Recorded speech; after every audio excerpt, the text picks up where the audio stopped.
Hey there nation, and welcome to the edition of Cheap Shots, our series dedicated to showing you how to save money on the wargaming hobby. And on today's episode, we will show how to quickly and cheaply paint a team of Saar Tek hunters for your games of Necromunda Hive Secundus. We will paint these miniatures to a beautiful tabletop standard, and by using the techniques and materials that we suggest, we will help you save over $155.47 on this method. And as you can see in this photo, this is what the end result will look like for your miniatures. As you can see, we brought them to a beautiful tabletop standard with a very synthwave inspired paint job, and we're going to show you guys how to achieve this effect with some really cheap craft paints that you can buy at your local Hobby Lobby or at your local Walmart. So with that being said, let's go and talk about exactly how to paint these Saar Tek hunters up. So the first obvious step, of course, is to assemble your miniatures. You can assemble your miniatures any way that you want to. I decided just to follow the box set instructions from the starter box set of Hive Secundus.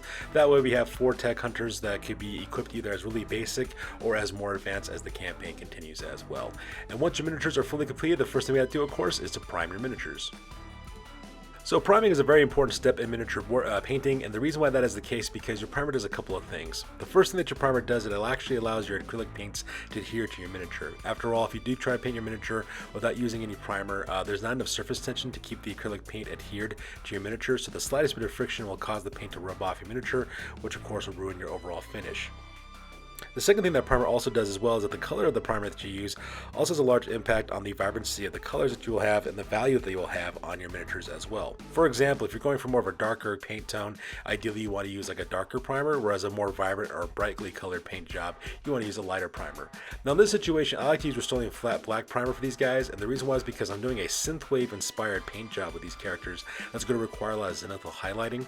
So because of that, I paint these guys black so that way if I do miss anything with the spray, it just looks like it's part of the organic shadows that are on these miniatures already, so that's something I don't have to really worry about. So I use Rust-Oleum flat black primer. I can get this at my local Walmart for about $3.99. I just do a quick once over of the entirety of the miniature, and then from there we're going to start doing some Zenithal highlightings.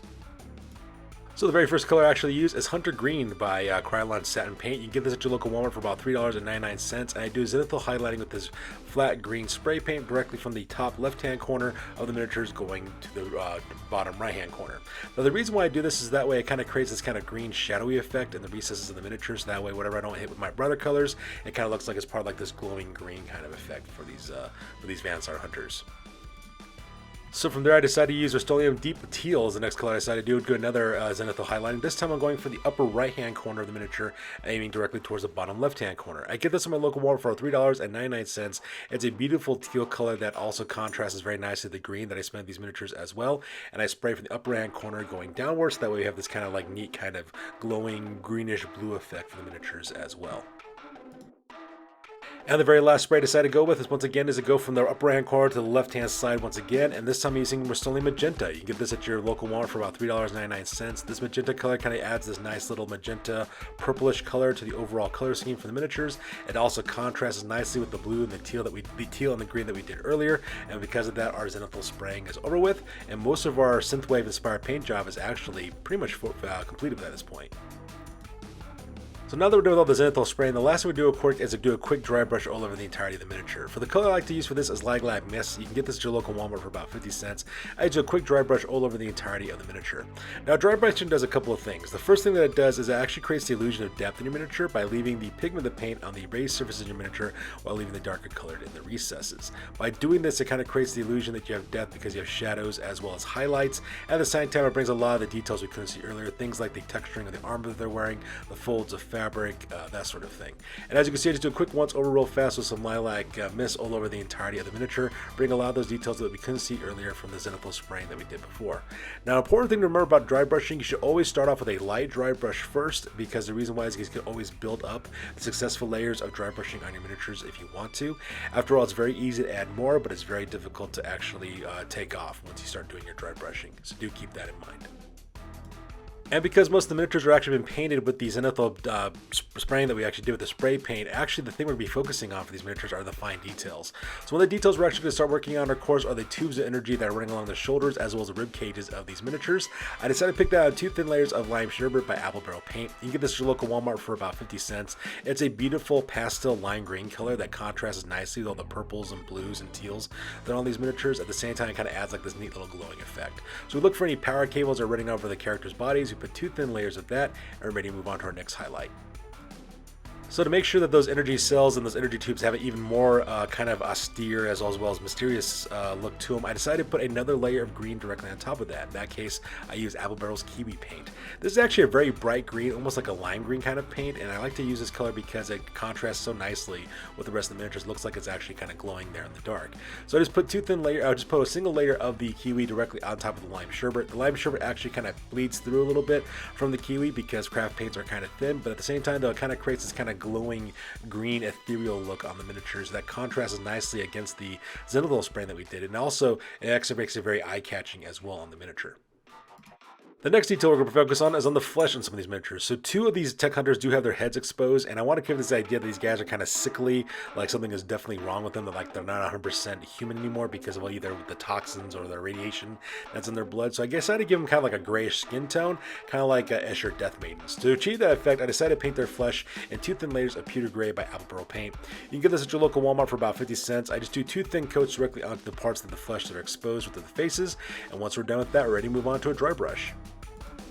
And the color we're going to use for the dry brushing, of course, is Folk Art's Pale Gray. You can get this at your local Walmart for about 75 cents. It's a beautiful bright gray color that's almost white.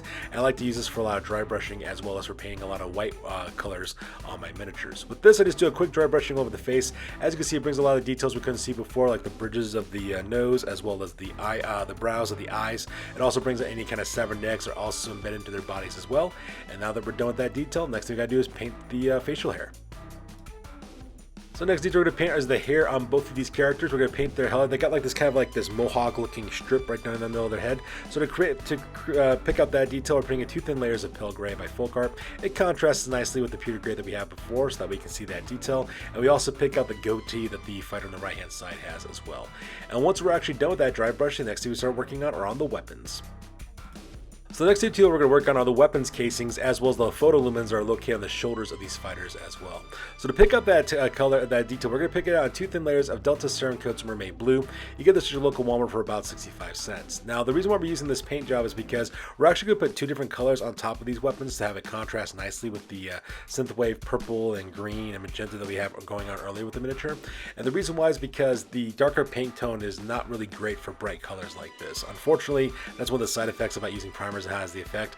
Originally, I was just going to paint these weapons like a normal black color and then move on from that, but I thought it looked a little too dull, so I wanted something that was eye-catching, that contrasted nicely with the colors, so I decided to go with this teal kind of color for the guns. So I put 2 thin base layers of Mermaid Blue directly on top of it in order to create a good solid base coat, and then I'm going to add a lighter color on top of that to bring out that detail even more.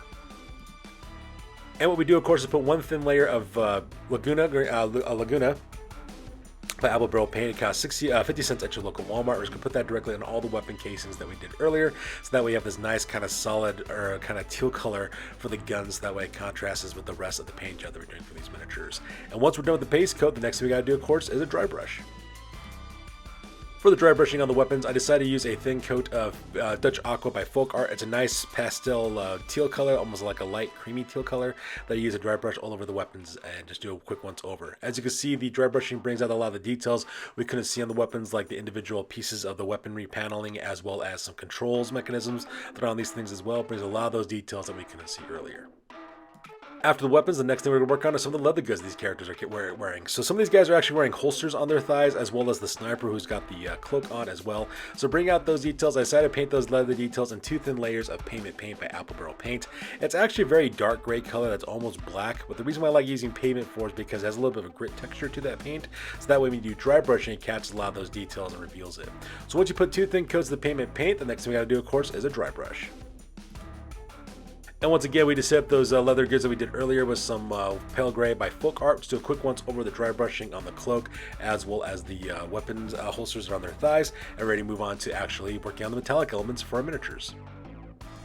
So the first color we go after actually is Folk Art's Gunmetal Gray. It's a nice, beautiful gunmetal color that does a beautiful job. It costs only about 75 cents at your local Walmart, and we paid all the parts we want to be silver on these weapons, as well as our equipment and 2 thin coats of that. So things that we focus on, for example, are some of the masks and the helmets that these guys are wearing, because we thought it would kind of contrast nicely against the purple that these guys have. Same thing with some of the armor paneling, like on their knees, elbows, as well as shins that these guys also have as well. Also their weapons, of course, things like barrels and magazines and other control mechanisms, these guys are also carrying them out as well.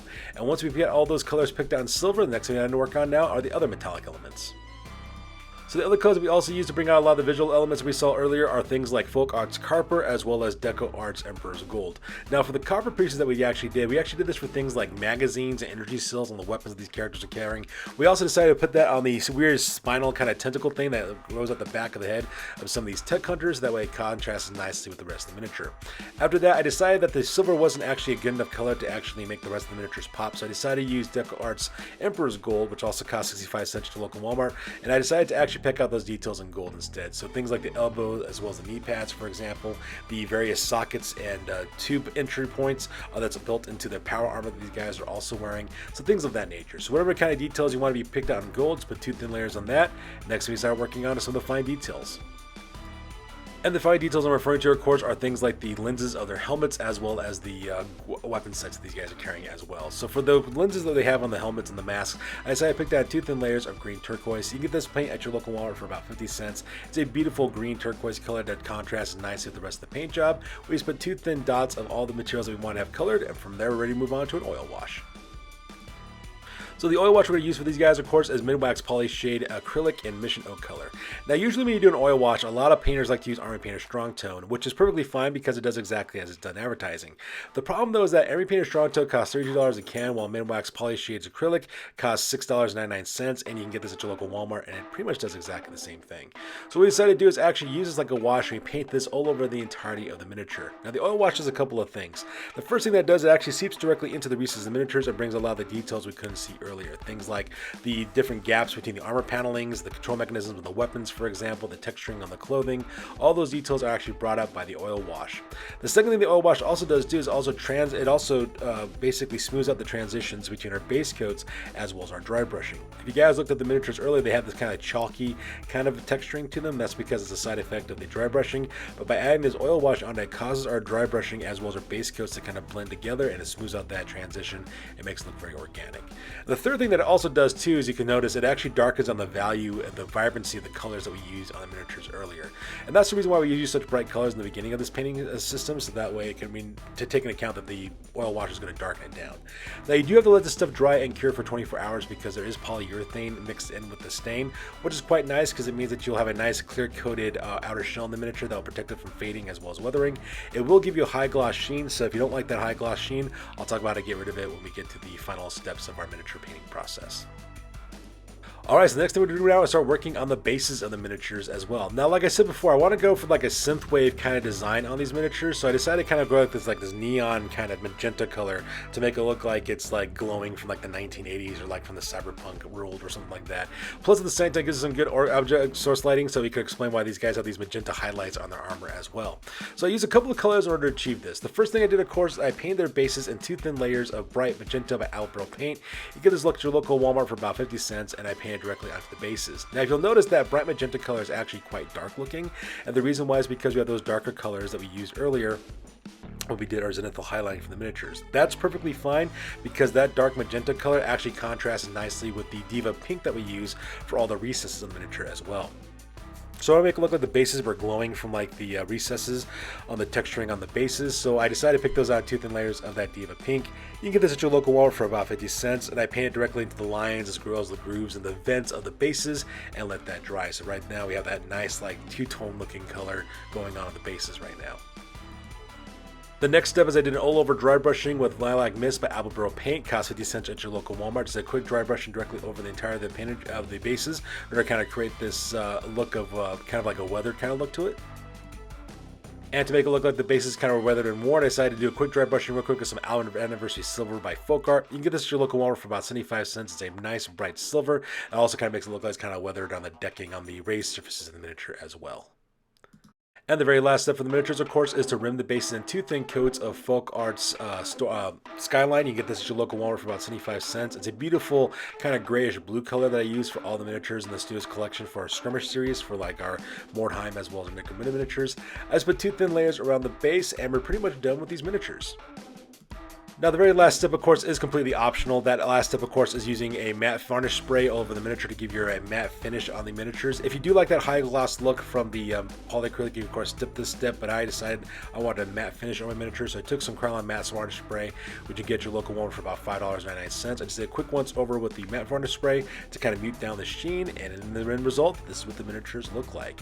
As you can see, they're brought up to a beautiful tabletop standard. At the same time, I have this really cool kind of synthwave inspired paint job done to these miniatures as well. So with that being said, we're going to talk about exactly what the materials you need to get from both Army Painter as well as Citadel if you want to achieve the exact same results we did, but using their name brand paints instead. So these are the materials you need to buy from Citadel as well as Army Painter to achieve the same results we did, but using their name brand paints instead. You'll need to buy a can of Chaos Black Spray, which could cost you $17, as well as Sons of Horus Green, Eidolon Purple Clear, as well as Vulpus Pink, which would cost you $7.80 for those colors, Caliban Green Spray, as well as Pterodon Turquoise as well, which also costs another $7.80 for those colors. You also need to buy a pot of Emperor's Children, Temple Guard Blue, Dakala Lilac, Screamer Pink, Cyberite Green, Moot Green, Sledish Gray, Eshin Gray. All those would cost you $4.55 for that. After that, you're going to buy Talazar Blue, Lead Belcher, Screaming Bill, Ironbreaker, which would cost you $7.80 for those colors, as well as Rust Gray and Ultramon Gray, costing you $4.55 a piece, followed by Aethermatic Blue, Retributor Armor, which costs $7.80 as well. You also need to buy a can of Army Painter Strong Tone for $32, as well as a can of Unitary Varnish for your matte finish, which would cost you $19.50. And assuming that you're purchasing all these materials for the very first time from both Citadel as well as Army Painter, you're talking about a grand total investment of $199.80 or paint your miniatures exactly the same way we did, but using these name brand paints instead. Now, our Cheapskate tools are going to cost us $44.33. It's going to be a little bit more expensive than we usually do because of the spray paint involved, but when you subtract that from the $199.80 from the Citadel as well as Army Painter method, you end up with a grand total savings of $155.47. And that is exactly how you can save a ton of money by painting up your Saar Tek hunters. Alright, so in conclusion, if you're strapped for cash and looking for a good way to save some money on your wargaming hobby, may I suggest switching your paints to cheaper craft paints. They achieve similar results at a fraction of the price, and at the same time it comes in all the different variety of colors that are on the rainbow as well. So that's good news, you guys. As always, please feel free to like, comment, and or subscribe. You guys' input is valuable to us as always. Also check us out on Facebook, Instagram, as well as blogger.com for all the latest greatest hobby news related to this channel. That's good for this week, guys. We'll catch you guys next one. Peace out and stay classy.